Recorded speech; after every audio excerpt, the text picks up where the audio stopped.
Grady 8.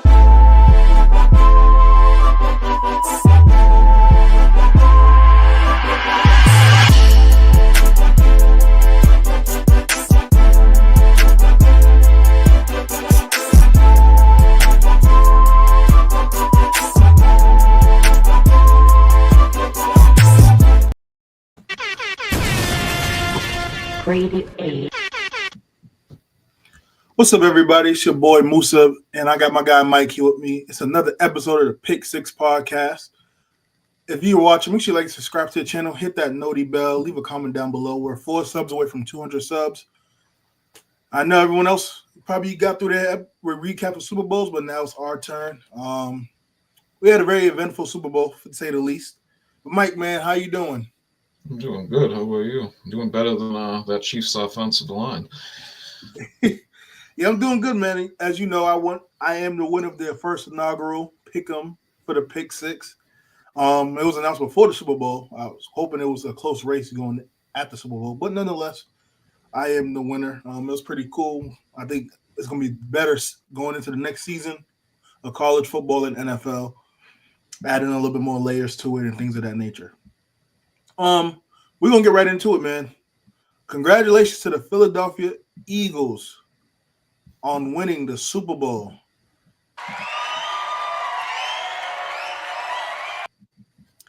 They recently just won the Super Bowl. They throttled the Chiefs 40-22 was the final score. It realistically was 40-6. But this right here was one of the most dominant defensive performances in a Super Bowl by the Eagles in recent memory, if not all time, you could argue. Mahomes didn't play his best game. The Chiefs overall didn't play their best game. Mahomes finished with 21 for 32 with 253 yards, 3 touchdowns. It was garbage time and 2 picks. He also ran for 25 yards. Travis Kelce, 4 catches for 39 yards. The one bright spot for the Chiefs outside of their defense for most parts of the game was their rookie came to show and play. Xavier Worthy finished the game. 8 catches for $157, 2 touchdowns. Some of that was in garbage time. But nonetheless, he was their more consistent receiver throughout the game, despite it being a lopsided game. Eagles, Jalen Hurts finished with 17 for 22, 221 yards, 2 touchdowns, 1 pick. He also had 72 yards on the ground with a touchdown. Saquon relatively held in check for rushing point, 25 carries, 57 yards. But he also finished with 40 yards receiving with 6 catches. Devonta Smith, 4 catches for 69 yards and a touchdown as well. All in all, the Chiefs had a chance at history, being the first team to three-peat, but they fell short to a superior Philadelphia Eagles team. Mike, I'd love to hear your thoughts on how the game went, some of your biggest takeaways from both sides, and how they can build upon this in the offseason. Yeah, it wasn't much of a game, to be honest with you.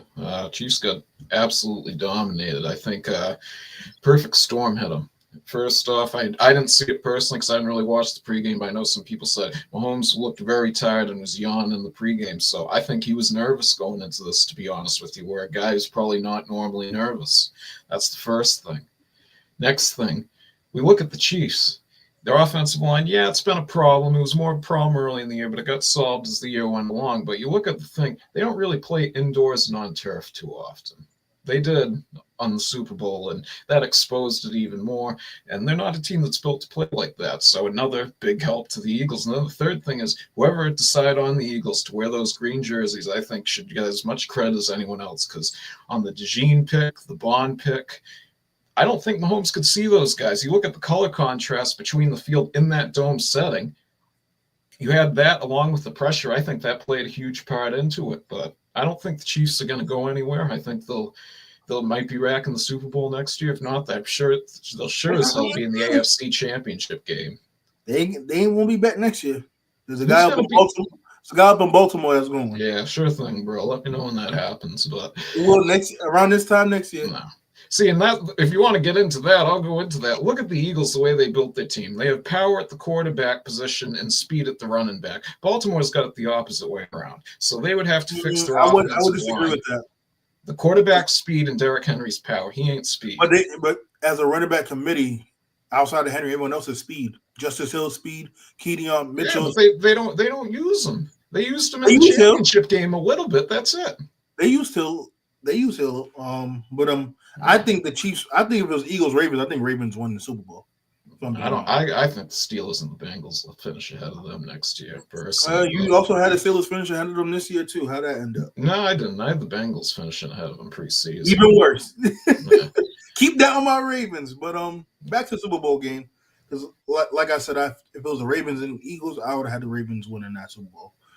I don't think it'd have been this lopsided, considering the play styles and how they match up. But I'll let you continue with the Eagles and Chiefs. Yeah, no, just I'm curious to see who they bring back next year. I know Bond's a free agent. Some other guys, Sweat, I believe, is a free agent too. Mekhi Beckman Yeah, is also a free agent, which I think they should bring him back. I'm so happy for him and his story. I'm really happy to see him get a ring and overcome everything he dealt with the Jets label him as a bust already, considering all his trials and tribulations. So I'm really happy to see him. Shout out to Mekhi Beckman, Super Bowl champion Mekhi Beckman. So that's a common theme, though, being a bust in New York and then making a career someplace else. That's more of a Jets problem, I think. But yeah, no, we'll see who they retain. I think Howie Roseman, he does a good job. Jeffrey Lurie, he has no problem spending money. Hopefully, he buys the Celtics. I know he sort of shot it down at the Super Bowl, but I'd love to see him buy the Celtics.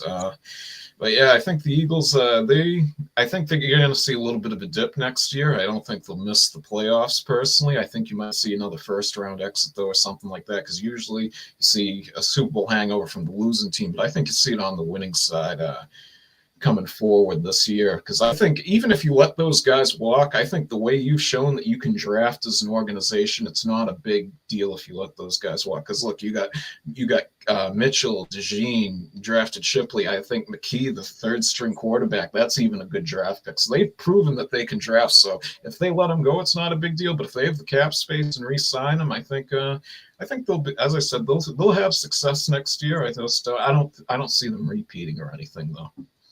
I think they have a great chance of repeating, and it's because of their defense.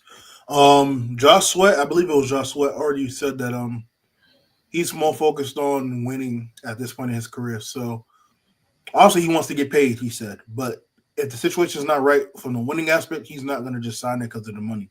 So that's kind of helps in Philly's favor because all their best players on defense is all on rookie contracts. Most of them. With Jordan Davis. Obviously, you have Jalen Carter, which they got to steal with that, considering his situation coming out of the draft. Because obviously, he would have been a top 3 pick. So you have him. I said it before. There was a steal when they was able to get Cooper DeJean. I don't know how people let them get Cooper, but they got him. He's also a rookie deal. Quinion Mitchell on a rookie deal. Zach Bond was a 1-year deal, which you could re-sign him. You might have to pay him a little bit more, but considering the scheme fit, and shout out to Vic Fangio finally getting that ring. Long time coming. I think they'll be fine. I think they have all the requisites. They also have Nolan Smith, rookie deal. Like that's the Georgia Eagles at this point. It's not the Philadelphia Eagles, it's the Georgia Eagles. And they got all the pieces on that team from Georgia when they was at their dominant peak a few years ago. So I think they're gonna be a team to stay. The offense is pretty much locked in. AJ Brown's locked in on his deal. Devonta Smith's locked in. Saquon's locked in. Gobbert, I think, has 1 or 2 more years left on his deal. Hurts is locked in. Re-sign Beckman, shore up some pieces on the defense, and I think you're good to go to run it back.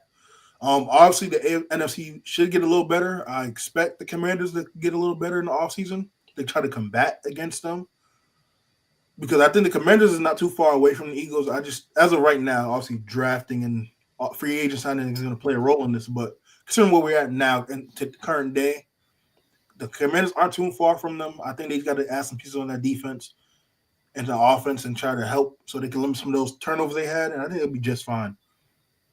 As far as the Chiefs, they got a couple pieces they gotta figure out.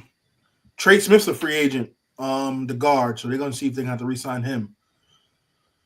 Rashee Rice is gonna come back, so that's gonna help a lot. I think him paired up with Worthy is gonna help, especially considering how the Super Bowl went. I think Rashee Rice was very, very missed in that passing game with Worthy, considering Kelsey wasn't really there. D-Hop is a shell of himself. I think they're probably going to let Juju walk. I would love to see them get another year with Hollywood on that roster because he was out most of the year. So I would love to see him get a full training camp and off season with Mahomes. I think they go should draft a tight end in the draft. I do like the I think it's Noah Gray's his name, the backup.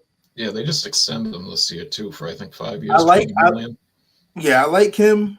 Uh I wouldn't, but I think they're best when they have the two tight ends. They don't really use the second tight end as much in their offensive schemes, but it's just good because when you have Kelsey off the field, you can go to someone else that knows the system. So I think them drafting a tight end, Harold Fannin from Bowling Green, who is someone I think will work really well in that offense.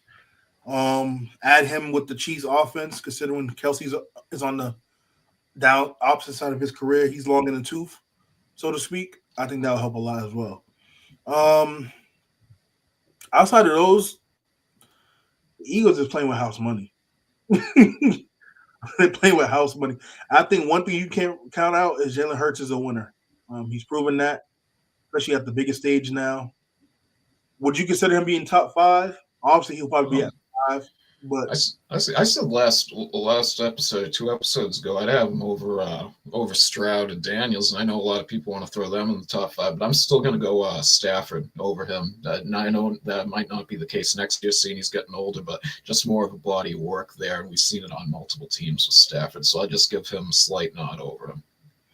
okay. So obviously, I'm not putting these dudes in order, but we have the Mahomes, Lamar, Josh, Burrow. Those are the four, and then you have Stafford probably be at five. Yeah. And then Hurts probably be six. Yep. He's right outside the top five. And then you have the CJs and the Jaden Daniels, the Herberts of the world, and Jordan Loves of the world in that next realm. I'm not mad at that. I wouldn't put Jaden Daniels in the top five yet because I'm going to be consistent with my argument. I did the same thing with CJ Stroud.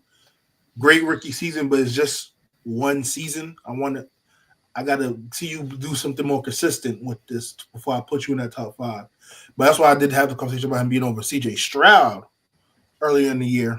But yeah, top five. I just got to hold off on that. I got to see more of a consistent body of work, which we have seen with Jalen Hurts for the most part, especially when it comes to the postseason. So One thing I will say, though, is after this, and he's proven he can win now, I'm taking Jalen Hurts over Lamar Jackson and Josh Allen, both of them, until they prove they can win, because they've been in the league longer than him, and they haven't done it yet. They haven't even made it there, and he's made it there twice. And, yeah, you can say Saquon, the team around him, but he made it there without them before. So I know they might not be ahead of him in top five ranking, but I would rather have Jalen Hurts on my team than either one of them.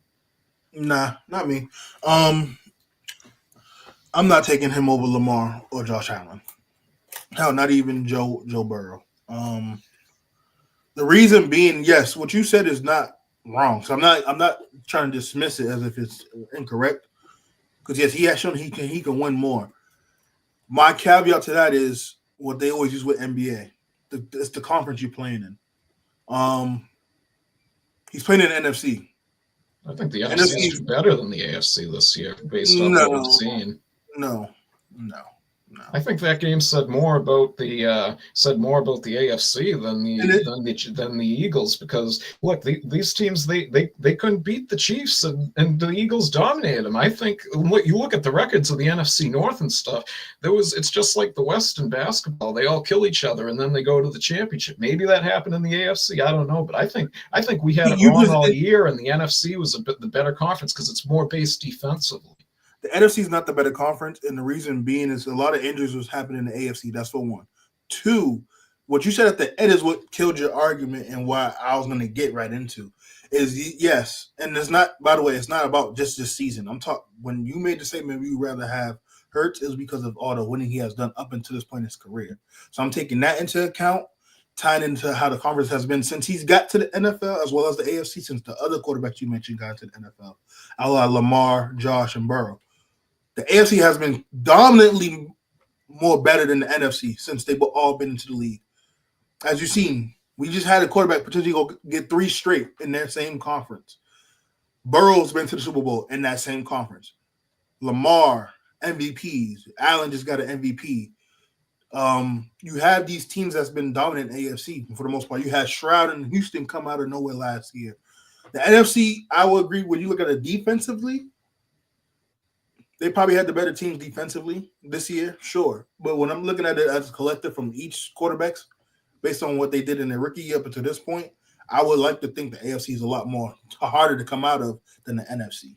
Now that may change, and I'm not trying to dismiss that for Hurts because you end of the day you play who's in front of you, but I also got to take into account like you're playing in the quote unquote weaker conference compared to what Lamar and Josh Allen has to go through, and Mahomes and Burrow. So I think you're just overvaluing the quarterback position a little bit too much because, as you said, it's the better defensive conference, and what won them the Super Bowl for this year, it was the defense. But yeah, let's see going forward because I don't know. Even last year, I know the Chiefs. They had what won them that Super Bowl Chiefs, was the the Ravens had one of last year. the Chiefs and the Ravens had one of the best defenses in the league last year. Yeah, and so did the 49ers too. Yeah, they were right up there. The Niners for sure. But since we was on the topic of mentioning Jaden Daniels and rookie seasons, I think this would be the best time to transition into our Fox top 10 list. Now, this list, for those who are watching, if you made it this far, make sure you like and subscribe to the channel. Leave a comment down below. What are your thoughts on Super Bowl? What are some of the offseason moves the Chiefs need to make, as well as the Eagles, and even your favorite teams in the NFL should make to bolster their rosters and have a chance to go at the Super Bowl next season? With that being said, now we're going to get back into the Fox top 10 list. Now, this list we didn't come up with for those watching. This is the list Fox came up with. And they have a variety of different top 10 lists. For example, they got the top 10 rookie seasons by a quarterback. They have the all-time seasons based for a receiver, running back, et cetera, et cetera. And they have the all-time list for safeties, interior linemen, linebackers, you name it. So we're going to just give our thoughts on a few of these lists. And again, if you're watching, leave a comment down below. What are your thoughts? Who should be ranked where, higher, all that good stuff. So I'm going to get right into it right now. Let me share my screen. I was trying to see if I could get this into dark mode, but it's all good. All right, boom. So, make sure you guys can see it. Nope. All right, I got a full screen my thing. There we go. All right, so the first thing we're going to start off with is the Fox top 10 NFL rookie seasons by a quarterback. At 10, we have Big Ben. At 9, we have Dak Prescott. At 8, we have Russell Wilson. 7, we have Andrew Luck, 2012 season. We also have RG3 at 6. We have CJ Stroud at 5. Cam Newton at 4. Dan Marino at 3. Justin Herbert at 2. And, of course, we have Jaden Daniels at 1. Real quick note before I let Mike take off on this. What a 2012 draft. To have 3 quarterbacks in that draft in the top 10 rookie seasons by a quarterback is really, really special. Shout out to the 2012 quarterback draft class. But Mike, what is your thoughts on this list? Before we get into that, and the crazy thing about the 2012 thing, look at Griffin with the horrible injury he had and Luck retiring early. The third rounder is the guy who had the most longevity out of it, sort of the irony of it. But Wisconsin's own. Yeah. First off, number 2, Justin Herbert. That's the one that I just I don't really get personally. I'd throw him down in like the 8-9 range personally.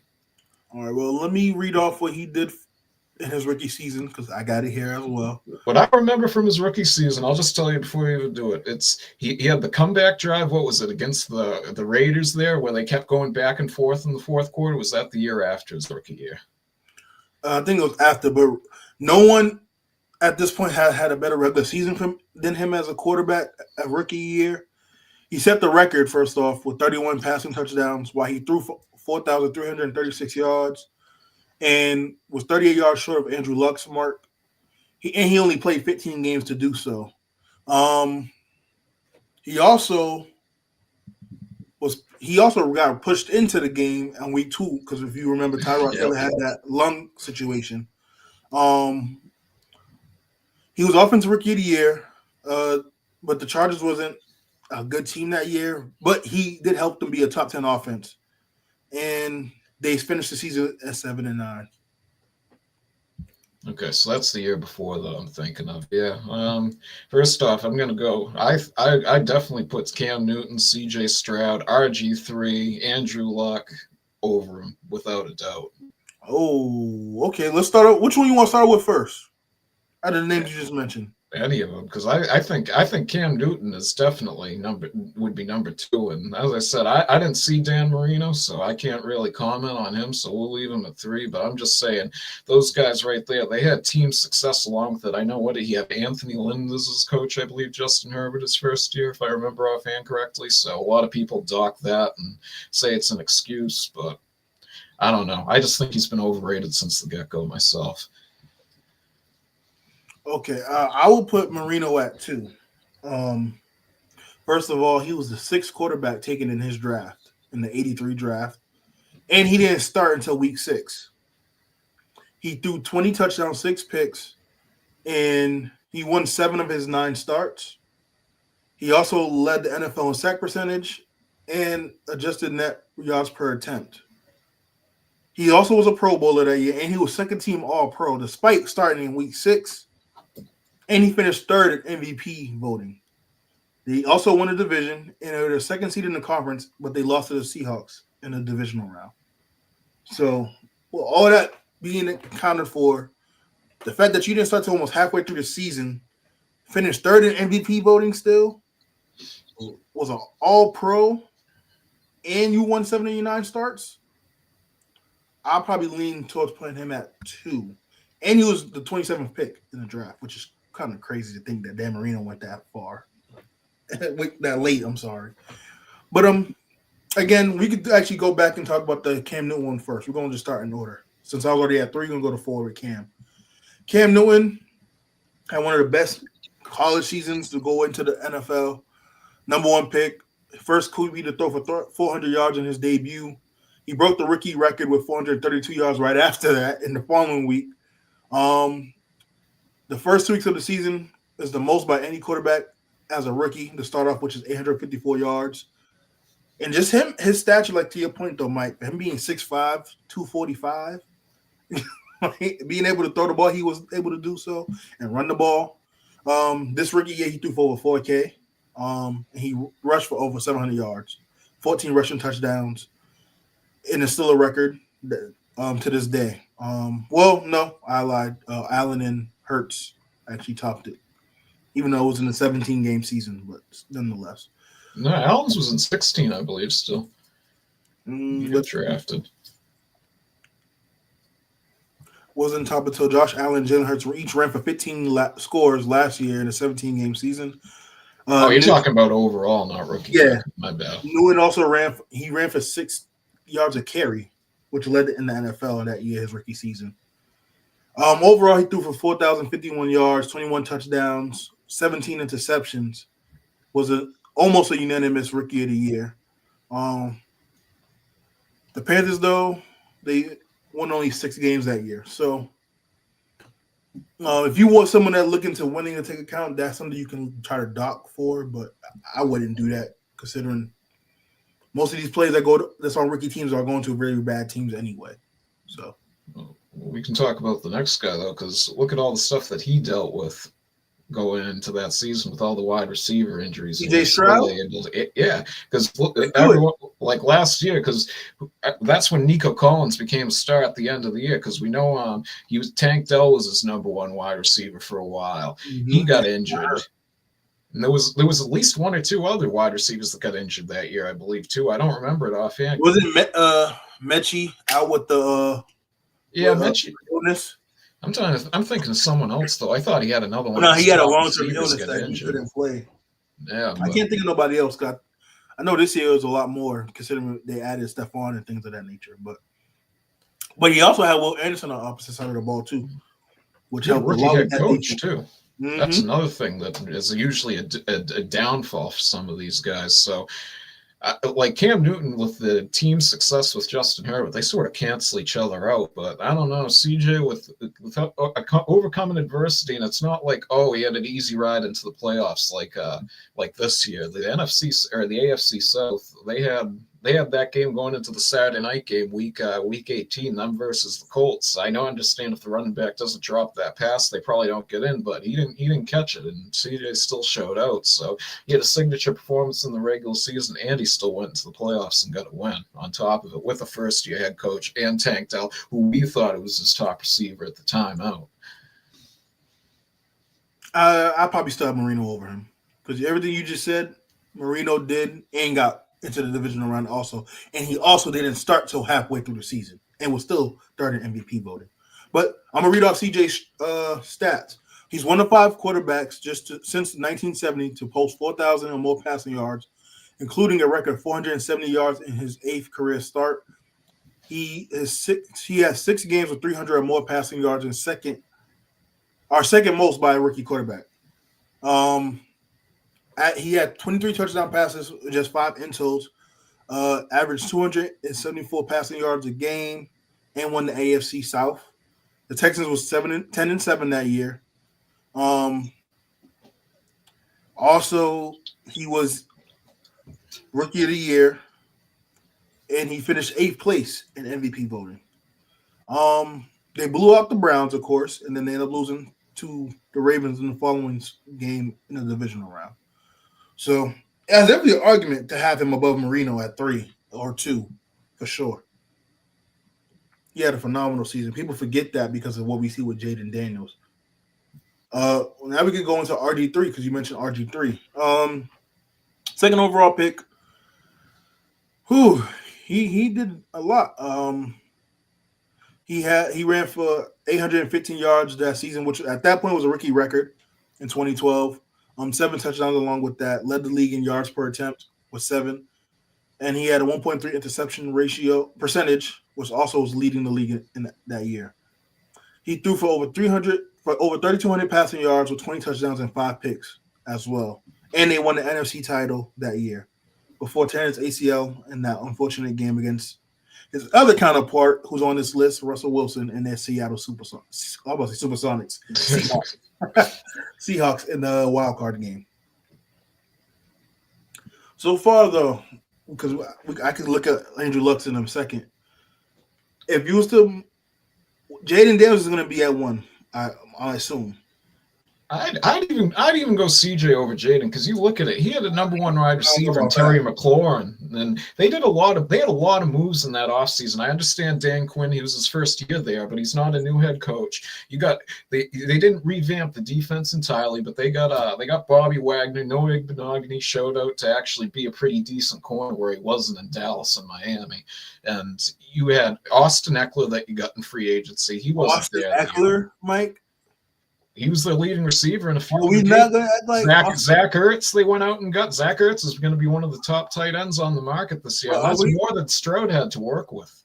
Zach Ertz is like 40. Like, oh Mike, come on, let's not act like these moves was just like over the top moves where people was like, oh my god, the Commanders is going to be this and that. Because everyone remembers when I had the Commanders winning that division, I was looked at like I had 20 heads. I told you weren't that crazy, bro. You can go back and watch the tape. I said you weren't that crazy. I know you understood my point, but I'm speaking from the masses. Like, let's not act like Austin Eckler is one of these outwardly running backs that they signed. He's a passing back, sure. And then he changed the word for them. Bobby Wagner's also old as well, but I mentioned to your point that it was a key pickup considering that he had familiarity with Dan Quinn being in Seattle, and he could help kind of galvanize the troops. That's how the rookie corner from Michigan and Mike. I can't pronounce his last name, but it starts with an S. Then you also was a little shaky on the back end. Terry McLaurin, yes, you had a number 1 receiver. However, let's not act like the notion around Terry McLaurin was he's barely top 12 or 15, which I thought was freaking crazy. Because every time throughout the year I kept saying he got a quarterback, he's gonna show everyone why he's a top 10 receiver. So I'm glad that was the case. But outside of Terry McLaurin, he had no other weapons on the outside that was legitimate. He helped elevate them, and he got to a conference championship game and won 12 games. I'm just saying it's a lot closer than people think, and I think you're going to see a lot of similarities going into next year. I think you're going to see some regression because people are going to catch on to what they're doing. But I think even though you're going to see that, I think you're going to see a resurgent with Stroud and the Texans going into year 3, and I think you'll see the same thing with Daniels too. I think they might even step back a year to actually make a greater leap come year 3. And not to mention they were one of the best offenses in the league, and the Commanders, and they was one of the top scoring offenses in the league as well. And to CJ Stroud's point, they also went and drafted the best defensive player in that draft, and Will Anderson on the opposite side of the ball. So And No, they had a good defense last year. And you already had decent pieces on the defense too. You can argue their defense was better than what the Commanders' defense were this year. That year when CJ was rookie year, so they had decent pieces, but they still had to fill in the holes because if what was it? If Lovie Smith didn't go for the 2-point conversion there that last game, they would have been the worst team in the league the year before. They had a lot of rebuilding to do there. And then, as we were talking about before we went on the air, the whole Deshaun situation around the franchise, where the whole thing was in turmoil with the owner sandbagging them, in my opinion. But it's just a lot of stuff going on there. Back to the main point of this is we're talking about CJ Stroud's rookie compared to Daniels. You add Will Anderson, one of the best, like I said, one of the best defensive players in that draft, to that defense that already had great pieces. I believe Derek Stingley Jr. was still there too. No, he was a rookie that year. He was a rookie that year too, which even bolsters. So you had one of the best pass rushers in that draft and one of the best DBs in that draft on that defense with all the other vets. What a defensive-minded first-year head coach.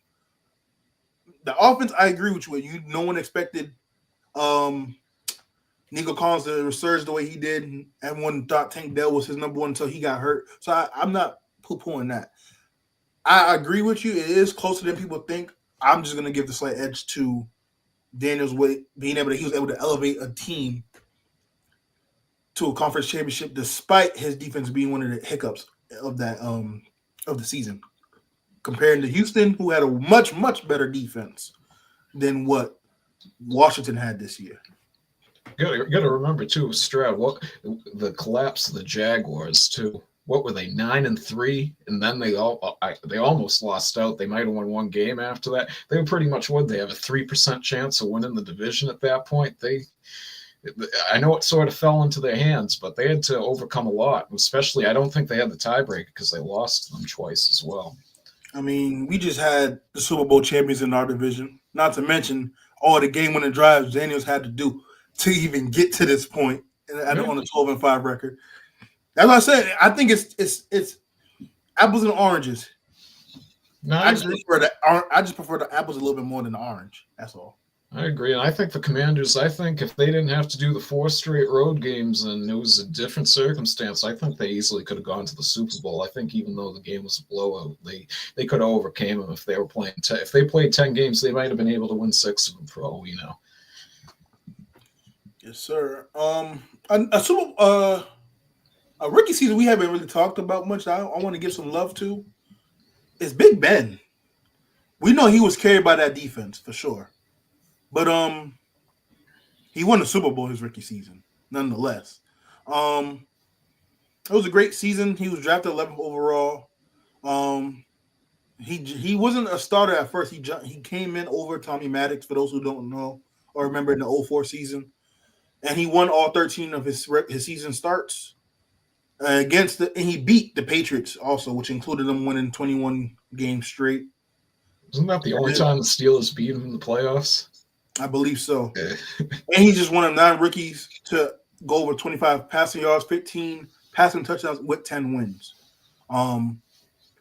They end up which actually not a lot. He did not win that year. I'm mixing up the years. They lost in a championship game to the Patriots, who went back to back that year in 2004. I believe that was the 2004 season where the Pats beat the Eagles. Yeah. I think. So I misspoke. My apologies for that. But I just want to shout out to Big Ben. Dak Prescott had a great rookie year too. All these quarterbacks had great rookie years. But if we're gonna do the same thing we did with Stroud and Daniels, we gotta do the same thing. He also had Zeke, who had a phenomenal year that year also. But I'd even put Brock Purdy over Dak, to be honest. Nah, see, that's where you lose me. I know he did. I know he came in late in the year, but the only game he lost was the NFC Championship, if I remember correctly, and that's because he got injured in the first drive. I know he had an all-star team around him, but I was about to say, because Mike, if we're going to keep the same argument that you was having with when we talk about Daniels and Stroud, we got to do the same with Brock. Brock, granted, he was a 7th-round pick, Mr. Irrelevant, the whole shebang, and he was thrusted into the lineup midway through the season. But let's also not like he didn't have Debo, Ayuk, Kittle. McCaffrey was there that year, right? If I'm not mistaken. Yeah, he got traded at the deadline. McCaffrey. The defense, you just mentioned them when we talk about defenses. in the conferences. That defense was elite. Oh, I didn't even mention offense. Trent Williams. You had Warner. Well, I'm forgetting because he's not there no more. Ooh, I'm forgetting the other linebacker's name. But you had a great team over there. So I'm not gonna say he had a bad rookie season, but I don't think he will be in the top 10 for me, especially not over Dak. But yeah, that's the rookie top 10 list. Now we're gonna move on to the next list, and that is the one most of you guys been waiting for. Top 10 quarterbacks all time. So with this list here, obviously we got Dan Marino at 10, Drew Brees at 9, Brett Favre at 8, Terry Bradshaw at 7, Aaron Rodgers at 6. We have my guy John Elway at 5. Mahomes is at 4. Manning's at 3. Joe Shiesty, the original Joe Shiesty, is at 2. And then, of course, we got Brady at 1. Mike, what is your thoughts on this list? And who would you move around? As much as big a fan I am as him, I might put Mahomes over Manning. I'm definitely not putting him over Montana yet. I'm glad some people have finally started to say that. When they said he could surpass Brady, I don't think he's surpassed Montana yet, personally. Even though I haven't watched Montana play, just I know going 4-0 in Super Bowls, that's something that carries a lot of weight. But I don't really got too much pushback on really any of this, to be honest with you. I got Mahomes at 2. I think he's at this point he's better than Montana. We'll see. I think he'll definitely pass him. Let me put it that way. I'd even put Brett Favre over Aaron Rodgers. Well, that's another one too. I think he's the better Green Bay quarterback. I can't put him over Brett. I mean over Aaron. I'm just thinking. I don't know. I get it because out of all these quarterbacks up here, the one that doesn't have a Super Bowl is at 10. Yeah. But if you look at the talent and the stats for that era, I can make an argument Dan Marino should be above Brett, Terry, and maybe Drew. I think he should be around 6 or 7. Like, if he had a Super Bowl, this wouldn't even be a question. He'd probably be in the top 5 if he had a Super Bowl.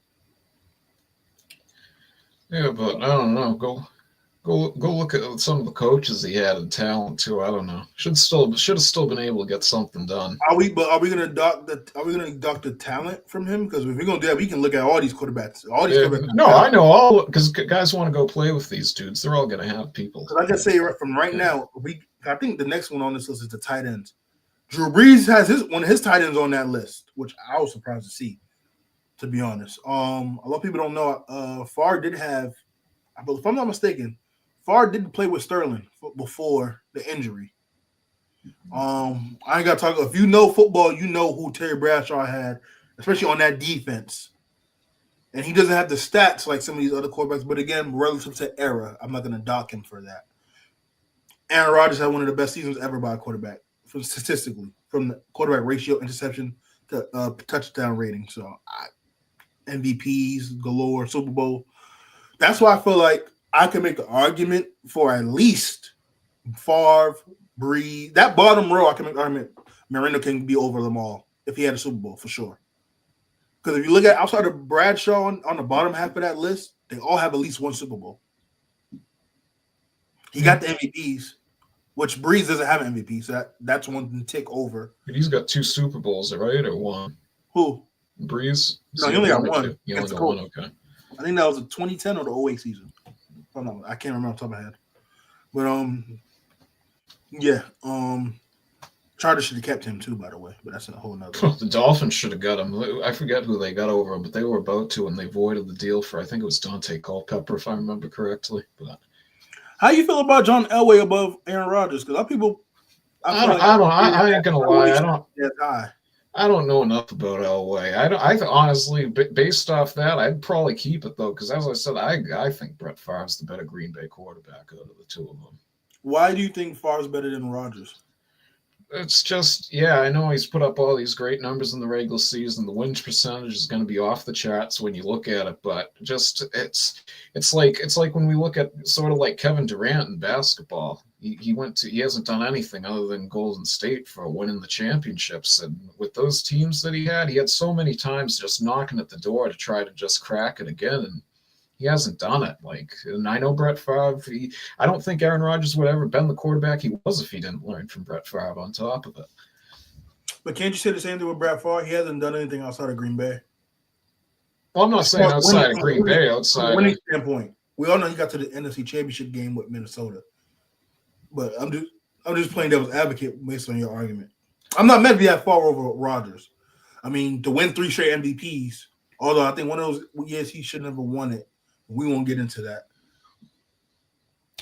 I'm not mad at you saying that he will be over Rodgers. I just want to hear your viewpoint on why. yeah, I just think because I don't know the quarterback before Brett Favre. Like, you see the footwork on Lambeau Field, you need a unique set of footwork to play the quarterback position there. And Aaron's not going to learn that from any coach or anything without from another quarterback. As we see, Jordan Love's learned it from Aaron Rodgers, but let's see what goes on in the future. If Jordan Love doesn't pan out, do we see that devolve and these quarterbacks don't know how to play there and we go a while before we see something? Because I just think even though Brett might not have the the teaching factor to start, now we're on a third generation of quarterback there. As I said, another quarterback could have said it to Brett Favre before he was there. I don't know. I wasn't alive then. But I'm just saying, from my point of view, that's one reason why I put him over him. Okay, fair enough. When you look at this list, Mike, do you, for all time, especially the quarterback position, where would you rank the stats compared to the winnings, like as like Super Bowls and things like that, or at least like do you count them getting to at least the conference championship game, or they have to win it? And it's the same thing with Super Bowl. Like, to get in there just isn't enough. You have to actually win it. How would you? What is your criteria when you go into these rankings? I think the more you go down the list, the less important the championships are. The higher up the list, that's when you go more to the tiebreakers. Personally, because you can like, let's say Brady. I know he had a decade without winning, but he still put up the stats. If he didn't have that decade without winning and he didn't put up the stats, he's still going to be number one. So once you get into that top 5, that's what it really comes down to, I think. You think if he didn't have the stats, If he won over that decade that he didn't, that drought that they had, the 10-year drought, and he didn't have the stats, I think he still would have been right up there when it's all said and done. But would he have the Super Bowls with it?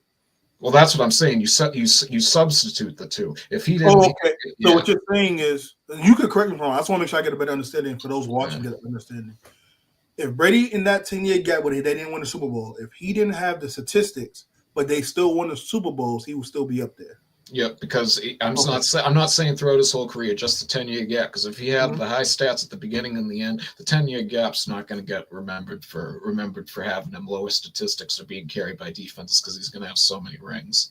Gotcha. That's why I wanted to make sure for those watching and for my sense of clarity, just to understand your point. Because I thought what I was interpreting is you were saying down that 10-year gap, if he doesn't have the statistics, and I'm assuming he won't get the rings, he'll still be up there.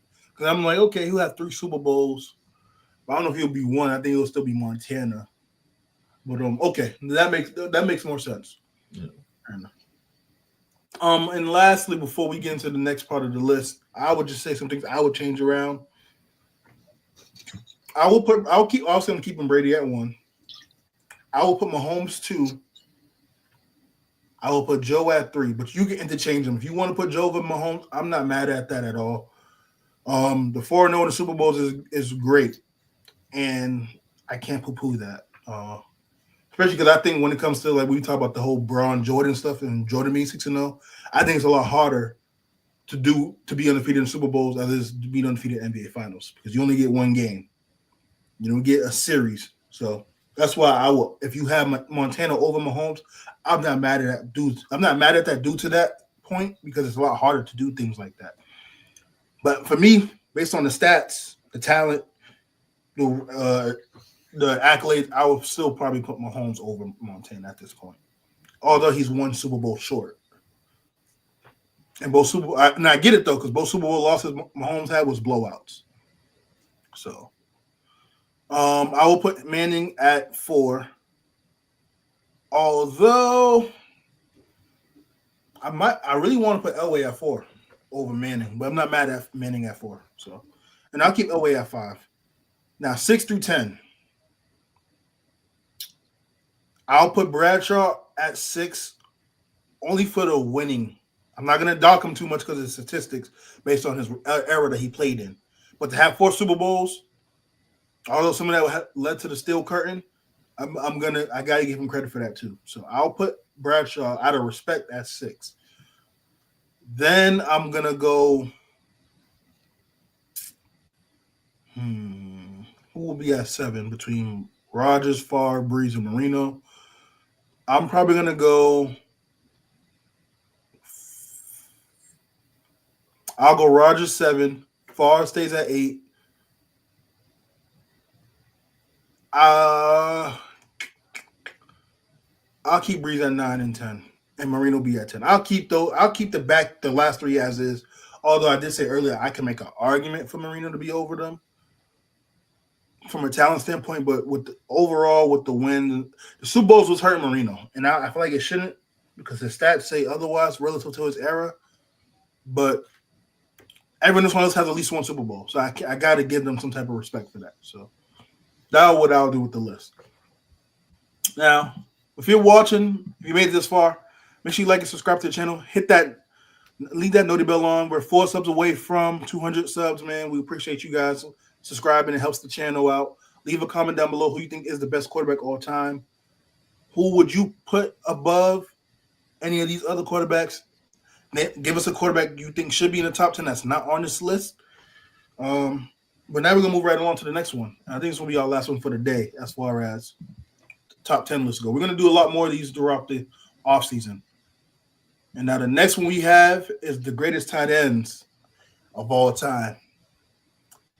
Now I was surprised to see him at 10, but we got Jimmy Graham at 10, Mike Ditka at 9, Jackie Smith, which I definitely didn't see him play, but I had to go look at some of his stats. He's definitely deserving to be up there. Jackie Smith at 8, Greg Olsen at 7, Shannon Sharp at 6, Jason Witten at 5, Rob Gronkowski at 4, Gates at 3, Travis at 2, and Tony Gonzalez at 1. Mike, you can take it away from here, man. What's your thoughts on this list? I have my thoughts, but I want to hear what you got to say first. Yeah, this is close. One thing with Gronk and Kelsey, I'm going to lean Kelsey only over the longevity. Gronk is a superior blocker to him. He was tougher to bring down. He's a better player than him. But I think Rob, if he just got out of the mindset that Tom Brady's my quarterback, he would easily be over Travis. I think if Gronk was able to know how to fall on the ground, he would have a little bit more longevity. That was one of the biggest things. But okay. Anything else? I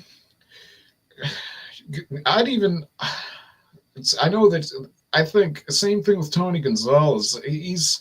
I probably slightly give an edge to Kelsey, but it's ever so close on those two, just because we've seen more team success around Kelsey when before they became like the Chiefs, before they started going to be this dominant force where guys wanted to go play and they could skimp them out on money a little bit to get more. Antonio, he was running into the Broncos a lot. Yeah, and he had the time in Atlanta as well too. But Antonio Gates, I think between him and Rob, 3-4 is fine. I didn't really get to see Shannon too much because I was younger then, but I've never really been a big Jason Witten fan, so he has longevity. Yeah, I might slightly put Shannon Sharp over him based off what I've heard, but as I said, I didn't really see him, and the rest of it, as I said, Jackie Smith, Mike Ditka, didn't see them at all. Greg Olsen, he was good. I think him and Jimmy Graham are about. I think definitely Greg Olsen. I give the nod over Jimmy Graham, but they had seasons where they were definitely top 2 tight ends in the league. Okay. Real quick, I'll read off his stats because a lot of us that's watched don't really know much about him. So Jackie Smith, who's listed at 8 for the Arizona Cardinals, Before Shannon Sharp recorded the all-time record for most receiving yards by a tight end in 2002, which he used with the Ravens at that time, the record was held by yours truly, Jackie Smith. At the time, they were called the St. Louis Cardinals. He went off for 212 yards against the Steelers in 1963. He has 22 career games with over 100 plus receiving yards, which is fifth most by any tight end. He only trails now Kelsey, Gronk, Gonzalez, and Kellen Winslow, who I thought should have been on this list. That's one of the glaring things I noticed. Kellen Winslow is not on this list. Smith was also great at blocking, and he got into the Hall of Fame in 1994. With that being said, let me make sure I look back at the list because I can read off more stats for some of these tight ends in a moment if those would like. I got to watch TG play, which is Tony Gonzalez for those watching. I got to watch him his mid to back end. Obviously, we watched Kelsey. I definitely watched majority of Antonio Gates. Clearly, being in New England, we watched Gronk, and we got to watch Witten. I didn't watch too much. I had to go back and watch Shannon, although I did check his stats and everything like that. I watched most of Greg Olsen. Honestly, I wasn't alive for 8 and 9 with Mike Dick and Jackie Smith, and I watched Jimmy Graham. Graham's going to be at 10 by default because I'm surprised he's up here over Kellen Winslow, to be honest. But he was a monster in his prime and Drew Brees. So I'm not mad at that. But I'll keep him at 10. Greg Olson's going to go at 9 for me.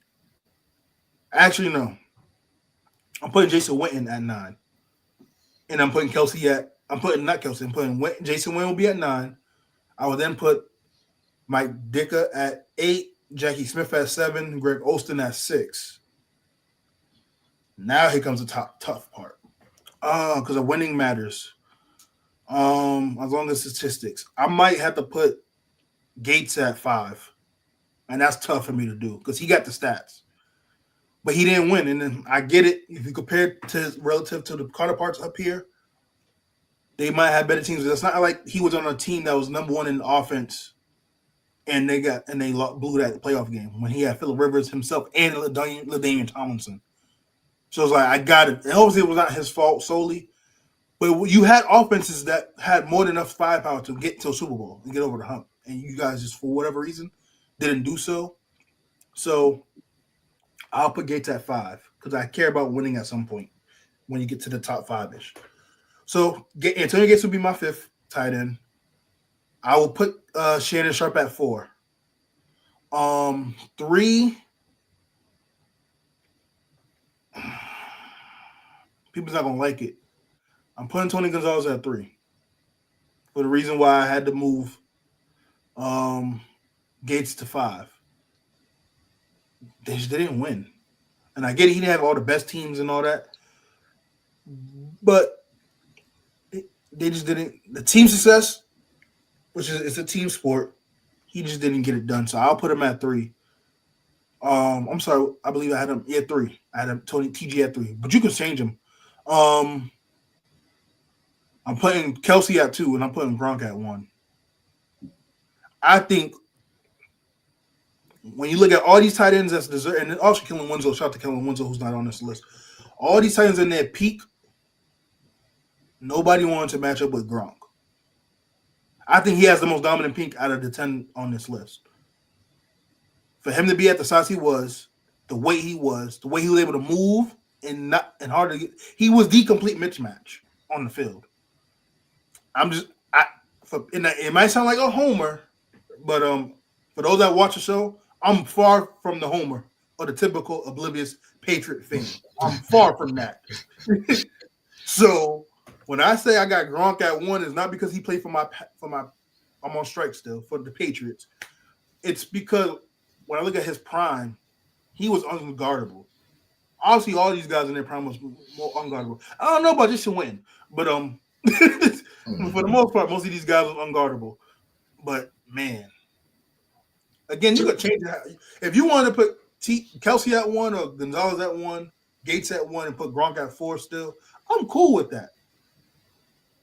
I think he had the biggest peak.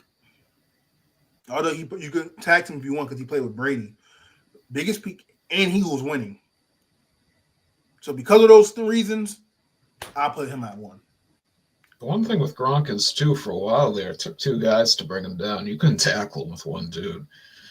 They used to bring the safety down to try to guard him depending on the match, and that wasn't working. Like, you can't – your safeties couldn't guard him because he was just a nightmare, bro. And then having the quarterback he had with Brady and Josh McDaniels as an OC, being able to be very cerebral how they approach and attack the defensive schemes, it just wasn't fair. Like, imagine – hold on, I think he was there. Let me make sure. I don't want to misspeak. Yeah, he was there. He was there when he wasn't there that year. That first time. Imagine if Gronk was there when they went 16 and 15 and 16. Because I was going to say he was definitely the OC when Gronk was there. Imagine Gronk on that team with Randy Moss. Oh my God! But then again, I don't know. I think they probably still might lose to the Giants that first go round, considering the style of play back then. You can actually hit, and that's one of the biggest detriments. Why I'm not mad if someone had Kelsey over Gronk is with the longevity, like you mentioned, Mike. Gronk just don't know how to. Gronk falls like a pile of rocks instead of a pack of pillows. Like, that was his problem. So that's with that being said, though, I think Kelsey's longevity is done. I said it earlier this year. I don't think he's got it anymore, and I think the Chiefs got to move on from him. Even if he wants to come back, say, "Yeah, we'll have you back, Kelsey," and then trade his ass to Cleveland or someplace. Yeah. But I also want to give shout out to Mike Ditka real quick, because it's going to lead into one of my bigger outlandish takes. Mike Ditka was the first rookie tight end to ever have 1,000 receiving yards in 1961. Only Kyle Pitts at this point in 2021 was the first one to do so. He's one of 4 tight ends in NFL history to catch 4 touchdowns in a single game. Great blocker. He was a 5-time All-Pro, and he earned 5 Pro Bowl selections. He also won the Super Bowl with Dallas in 1971, and also he was a head coach in Chicago. But he also held the record for most receiving yards by tight end in rookie history, which recently got broken this season by a guy who I'm going to go on a limb and say, assuming health, when it's all said and done, Brock Bowers, who broke his record this season, will be a top 10 tight end all time. He might need to go to another franchise, though, too. I don't know, because I mean, look at all these guys up here. I think the only 2 people or 3, because I don't know too much about Jackie Smith, but like Gonzalez didn't have a great team in his early years for the most part. Olsen was on some decent teams. So he was on some shitty teams though too. Yeah, so that's why I'm like, I think statistically, once you give him a quarterback, I mean, you like Aiden O'Connell. I don't like him. He's just better than what I thought they could get. Don't be surprised if Aaron Rodgers goes there. That's all I'm gonna say. Sure. But anyway, they are not taking him, bro. Tom is not gonna take him. There's not a chance in hell. Okay, Vinny McMahon.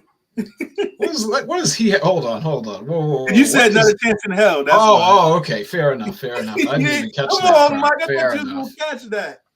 That was more me not realizing I even said it. Mike was about to say, "What the hell they got to do with anything?" Yeah. I'm like, am I burying him? Like, am I rebranding him? What is it?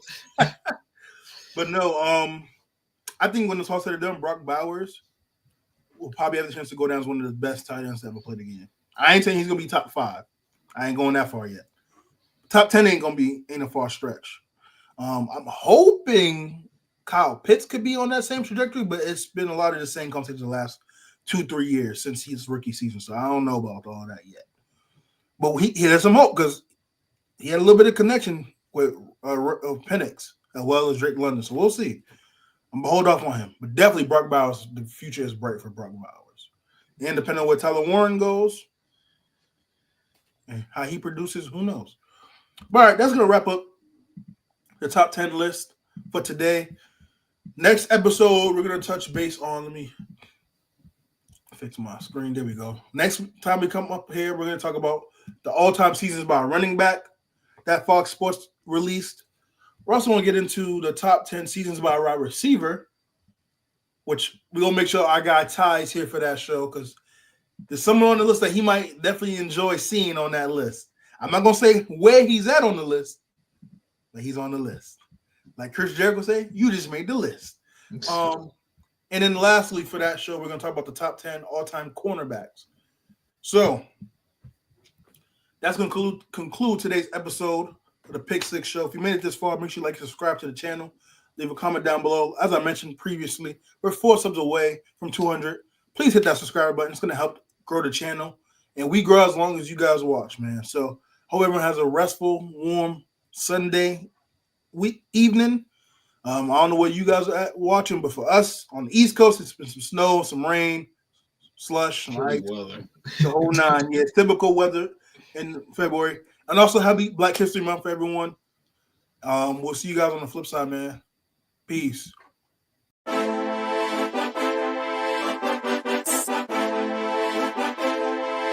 Brady.